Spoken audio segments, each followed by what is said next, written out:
Hello sweet beans, my name is Ashleigh and welcome to the Little Reader's Corner. Today I'm talking about all of the books that are either Greek or Roman myth retellings or inspired by Greek or Roman myths that I want to read.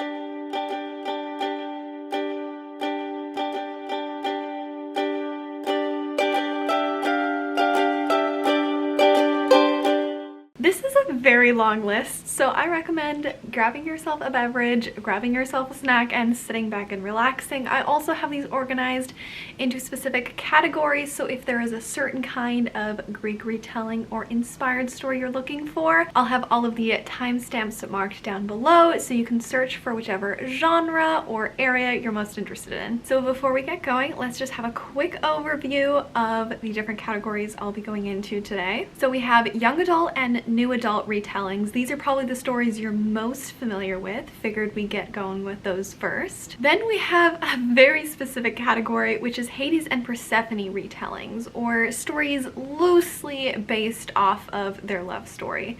This is a very popular theme right now. There are a lot of books that have this kind of love dynamic going on, so there are quite a few on this list that I'm looking forward to reading, and hopefully you as well. Then we have the category of very loose, very modern retellings where it's loosely inspired off of a certain story, or it's just so gosh darn modern you kind of question how it relates, but you can see that it does, so it's just an interesting situation. Then we have very specifically feminist retellings of myths, since a lot of the myths focused on the male or masculine heroes.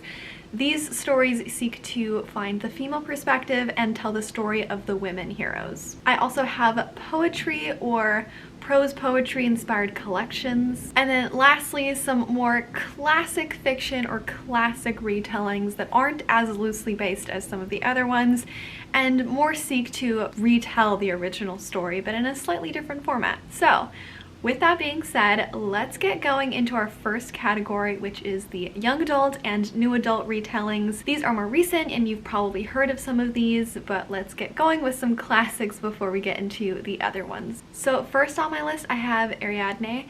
This is written by Jennifer Saint and it actually comes out May 4th. So depending on when you see this video, it either just came out or it's about to come out. Also, it was just recently announced that this is the fantasy pick for Book of the Month. So if you're a Book of the Month subscriber or you are interested in Book of the Month, they're doing it as one of their books. This is also one of the stories that focuses more on the women of Greek mythology and seeks to tell their story. So this is about Ariadne, the princess of Crete. She grows up listening to her nursemaid's stories about heroes and gods. Meanwhile, beneath the golden palace is her brother the Minotaur, who is a monster that demands a blood sacrifice every year. But when Theseus, the prince of Athens, comes to vanquish the monster, Ariadne sees her opportunity for an escape and maybe something more. This one sounds really exciting. I'm looking forward to reading it. This is probably one of the first books on this list that I'm going to read, and I'm very excited about it. Next we have Lore. This is written by Alexander Bracken, and this came out just last year. It was either at the beginning or the middle of last year.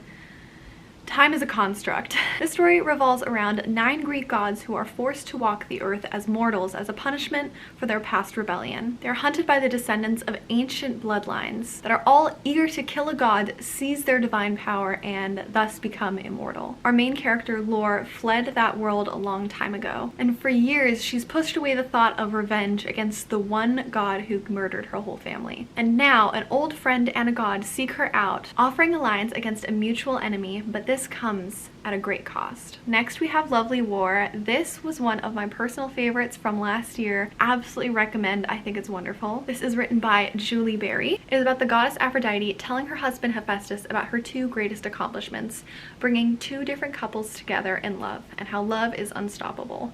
It tells this story during either World War I or World War II, and it goes back and forth between the perspective of Aphrodite explaining this story while in a hotel with Hephaestus and Ares, after Hephaestus caught her and Ares together, so she's explaining how love cannot be stopped no matter what you try. Next I have Guild. This is a King Midas retelling. So in a castle that has gold floors, gold walls, and gold furniture, even our main character is gold. After King Midas rescued her, he placed her on a pedestal and gave her the gold touch, which means she turned entirely into gold. This was his own way to show how powerful he was and to show his own kind of possession over her. After war comes to the castle, a deal is struck and our main character needs to find a way to protect herself against the enemies both inside and outside of the castle. This is a story of romance, intrigue, and danger, and as I mentioned, is a King Midas retelling. Now we have another King Midas retelling. This is called A Touch of Gold. So King Midas once had the ability to turn everything he touched into gold, but after his gift, or rather curse, almost killed his daughter, he relinquished this golden touch forever. 10 years later, the Princess Cora still bears the consequences of her father's old wish to have the power of gold. Her skin shines gold all over. So she spends her days hiding away in the castle until a charming young duke arrives and she realizes there actually may be more to her life than staying hidden away in the castle. Her whole life is disrupted when a thief steals into the castle and takes away much of their gold treasure. She is tasked with tracking down the gold since she has her own ability of sensing gold. Now Cora must learn what this journey will cost her. These next two are probably the most well-known and talked about Greek modern retellings, at least here on BookTube. That is both the Song of Achilles and Circe by Madeline Miller. The Song of Achilles is based on the Iliad. It is about an awkward young prince who is sent into exile to be raised alongside the most powerful, handsome, and successful prince, Achilles. Despite their differences, they grow up to be fast companions and train together and fight together. So when Helen of Sparta is kidnapped, the two of them decide to go to her aid and lay siege to Troy in her name. Little do they know that the fates will test them both and demand a great sacrifice. And then for Circe is the daughter of Helios, the god of the sun, but as she is unlike both of her powerful parents, she decides to go to the mortal realm to seek companionship. There she discovers she has her own kind of power, witchcraft. She uses her powers to transform her enemies into monsters. When Zeus becomes threatened by her power, he banishes her to a deserted island where she is able to practice her craft. She tames the wild beasts around her, and she crosses paths with many famous figures of Greek mythology. When she brings on the attention of one of the most vengeful gods, she must summon all of her strength to choose which world she wants to be a part of, the world of the gods or the world of mortals. Now on to the Hades and Persephone retellings. So quite a few of these are pretty spicy. They range from being quite spicy to not so spicy. I do try to give warnings for which ones are very spicy, but since these are books I am anticipating to read, I can't exactly tell you the precise level of spice. So just be wary, a lot of these are spicy. First up, we have A Deal with the Elf King. So this is a very loosely inspired Hades and Persephone retelling. It has been said to be for fans of Sarah J. Maas and whoever wrote The Cruel Prince. Then you might be interested in this. 3,000 years ago, humans were hunted by powerful races with wild magic up until the treaty was formed. Because of this treaty, the elves have taken a young woman from Luella's village as their human queen, and to be chosen is basically seen as a mark of death from the townspeople. Luella is very grateful that she's been able to escape this for most of her life up until the Elf King arrives for her. Luella is taken to a land of wild magic and forced to be the new queen of the blisteringly cold Elf King. While she's there, she is pulled in both directions, both for her new home and her old home. But what will truly break her is the passion she never knew she wanted. Oh! Wow. Dramatic. Next is A Touch of Darkness. Now this is a very spicy modern retelling. You have been warned. Spice level is apparently high for this one. Although Persephone is the goddess of spring, since she was a little girl, flowers have shriveled at her touch. After moving to New Athens, she wants to become a journalist. Meanwhile, Hades, god of the dead, has built a gambling empire, and his favorite bets are rumored to be impossible. After a chance encounter with Hades, Persephone finds herself to be in one of these very bets, and the terms are impossible. Either Persephone must create herself a life in the underworld or lose her freedom forever. As she struggles to sow the seeds of her freedom, her love for the god of the dead grows, and it is forbidden. Now we have another one that is very loosely inspired by Hades and Persephone, very loosely, and that is tempting Hades. He offered her more than a throne, more than the underworld. He offered her a love that would stand the test of time. Ooh. Cora lives her life in a gilded cage. She is loved by all but understood by none. When Hades appears out of the darkness, he promises a kingdom and glory at her feet. He gives her the new name Persephone, bringer of death. But the gods wanted them separated, and few can trick the Olympians. Now she has the chance to eat the pomegranate, and he lays the world at her feet, but she only wants him. Alright, we got 2 more Hades and Persephone retellings. This next one is Lore Olympus. So this may be familiar to you if you heard of the popular web series Lore of Olympus. This is a little graphic novel based on that web series by the creator of the web series, including a short story in graphic format, and it is set to be released on October 5th. Persephone, the young goddess of spring, is new to Olympus. Her mother Demeter raised her in the mortal realm, but after Persephone promises to train as a sacred virgin, she's allowed to live in the fast-paced world of the gods. And then when her roommate Artemis takes her to a party, her world changes forever. She ends up meeting Hades and feels an immediate spark with the god of the underworld. Now Persephone needs to navigate this confusing world of politics in Olympus, while also figuring out her place and her own power. And then we have Neon Gods. So this is described as a sinful modern retelling, so we can presume the spice level is pretty high on this one. Society darling Persephone plans to flee the ultra-modern world of Olympus and start over far away from the backstabbing politics of the 13 houses. But all of this is ripped away when her mother ambushes her with an engagement to Zeus. With no options left, Persephone flees into the forbidden Undercity and makes a devil's bargain with a man she once believed a myth. Hades has spent his life in the shadows, and he has no intention of stepping into the light. When Persephone offers him a little slice of revenge, he must take it. Yet after every breathless night he spends close to Persephone, he begins to realize that he will go to war to have her by his side. Now on to the very modern, very loose retellings. First up, we have Lifestyles of Gods and Monsters. So this basically is Greek mythology meets reality TV meets The Hunger Games. Confused, intrigued, yeah, me too. 16-year-old Ariadne's life has been curated for the world to see. Her royal family's entertainment empire is beloved by the tabloids and all over social media. It is also the hottest thing on television. Their biggest moneymaker is the Labyrinth contest. This is a TV extravaganza where Ariadne leads 14 teenagers into a maze to kill a monster. To win means endless glory, and to lose means certain death. One big caveat is that after 10 seasons, no one has won. So when Theseus arrives to the competition, he asks Ariadne for help in winning. She doesn't expect to fall for him because his interest in her might just be to boost his ratings. Sound familiar? If he wins, the contest will be over for good, and if she helps him, she could be ending her family's legacy as well as aiding him in killing the monster. Ariadne's every move is watched by the public, so how can she make a decision to forge her own destiny and save the ones she loves? Next we have Oh My Gods. This is a modern girls comedic odyssey of high school. I'm intrigued. It's basically one big school filled with the descendants of the Greek gods.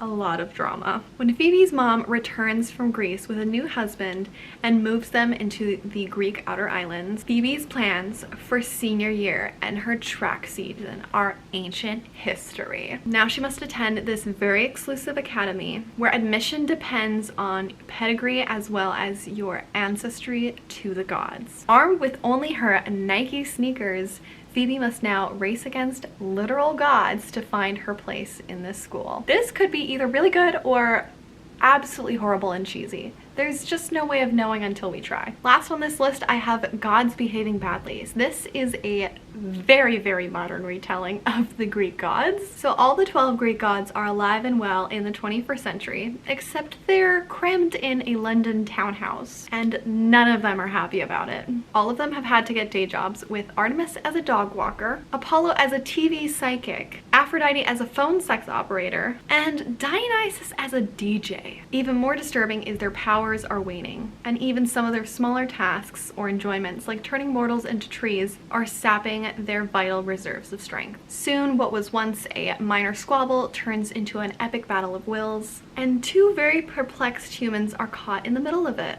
So now these two moral beings must come between them and somehow save the world from the destruction of the gods. Our next category is feminist retellings of myths. So these are specifically the stories that seek to retell the legends, myths, and fables that have already been told, but either from the female or feminine perspective during those times, like the Trojan War, or from more prominent feminine figures in history. First up, we have 1,000 Ships. So this is a retelling of the Trojan War. In the middle of the night, a woman wakes up to find her beloved city engulfed in flames. 10 seemingly endless years between the Greeks and the Trojans have come to an end, and Troy has fallen. From the Trojan women whose fates now lie in the hands of the Greeks, the Amazonian princess who fought Achilles on their behalf, to Penelope awaiting the return of Odysseus, and to the 3 goddesses whose feuds started it all. These are the stories of the women whose lives, loves, and tragedies were forever altered by this long and tragic war.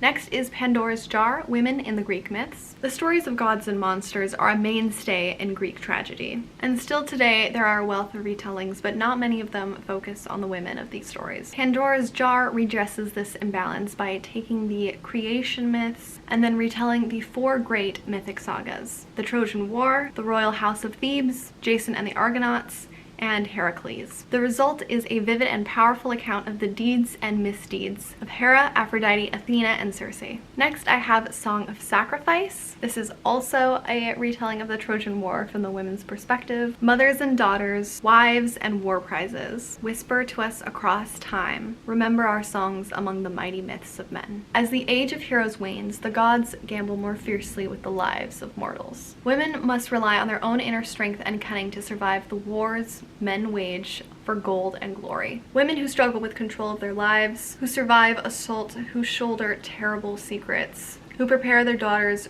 for marriage and prepare their sons for war. In a world where love leads to war and duty leads to destruction, the iron hearts of the heroines will conquer all. Next, I have The Children of Jocasta. This is both a dark and elegant novel based off of the 2 women in ancient Greece of Sophocles, Antigone, and Oedipus. And then lastly for this category, I have Venus and Aphrodite, a biography of desire. Aphrodite has been said to have been born of the sea, rising from the white foam. But long before the ancient Greeks conceived of the idea of Aphrodite, she existed as an early spirit of fertility on the shores of Cyprus, and thousands of years before that as a ferocious warrior goddess in the Middle East. This book brings together ancient art, mythology, and archaeological revelations to tell the story of desire. From Mesopotamia to modern-day London, from Botticelli to Beyonce, this author explains why this immortal goddess continues to entrance us even today. My next category is poetry and inspired prose poetry collections. First on this list, I have Great Goddesses, Life Lessons from Myths and Monsters. This is a collection of poetry and prose that retells the legends of the goddesses, both great and small, in their own words. The author uses the history of ancient Greece and beyond to explore and share the stories of mothers, warriors, creators, survivors, and destroyers. These poetry pieces burn with empathy and admiration for all of these women. Next, I have Gods and Mortals, Modern Poems on Classic Myths. In this collection, we have the first anthology that seeks to collect the great 20th century myth-inspired poems all over from around the world. All of these extraordinary poems seek to testify and amplify our great fascination with the Greek myths. Next, I have Otherwise, 5 Myths of Transformation told in verse. The author summons the voices of 5 classical women to recount their intimate stories, charting each woman's journey of renewal and personal growth. In retelling the stories of Persephone, Psyche, Eurydice, Ariadne, and Cassandra, the author invites us to explore the puzzles of relationships and the pitfalls of vocation. The author draws on her long-standing interest in psychology, dreams, alchemy, and spirituality. We hear each woman's story from her own point of view. And then last in this section, I have Aphrodite Made Me Do It. This is perhaps the most loosely inspired poetry collection or just inspired story on this entire list, but it sounds fascinating. It has Aphrodite in the name and it does relate on some level. I was also able to get it for a pretty sweet deal on Kindle, I think. So this is an imaginative approach to self-care in this new poetry and prose collection. Through this empowering retelling, the author uses the mythology of the goddess to weave a thread from past to present. And by the end of this book, Aphrodite makes you believe in the power of your own healing. Now we have finally made it to the last section of all of the books I want to get to, and this section is the slightly more classical approach of retellings. So first I have Wait, the myth of Atlas and Heracles. So Wait seeks to move far away from the simple story of Atlas's punishment of holding the sky and his temporary relief of Heracles, who takes the world off his shoulders. It explores loneliness, isolation, responsibility, burden, and freedom, with an end unlike any other. And the last book that is both in this category and on my list of all of the Greek/Roman myth retellings and inspired stories is The Everlasting. So this spans over 2,000 years, and it follows 4 characters whose struggles resonate across the centuries. It follows an early Christian child martyr, a medieval monk on crypt duty at a church, a Medici princess of Moorish descent, and a contemporary field biologist conducting an illicit affair. These characters are all outsiders to the worlds that they inhabit, and although they are separated by time, each of them grapples with the physicality of bodies, the need for sacrifice, and the power of love to sustain and challenge their own personal faiths. Each of their small rebellions is witnessed and provoked by an omniscient time travel evil being who themselves is searching to repair their own heart. As their dramas unfold amidst the bricks, ghosts, and marble of Rome, they each must decide what it means to be good. So that was the extensive list of all of the myth and retellings and inspired stories by Greek mythology that I am looking forward to reading. Please let me know which of these books you are most interested in, because I will be doing a vlog reading a few of these very soon, and at some point I will get back to you about which of these I ended up really enjoying and which I would recommend for you to read. If you have any other Greek mythology retellings or inspired stories that you have read or have heard of and you would recommend, please let me know down below. Otherwise, make sure to subscribe and like this video, especially if you made it this far. I see you. I know what you're doing. I hope you have a wonderful day, and thank you so much for watching. Bye! Oh yeah, did I mention I'm literally wearing a curtain? Oops. I'm literally wearing a curtain tied together with suspenders. What is this? Who is she?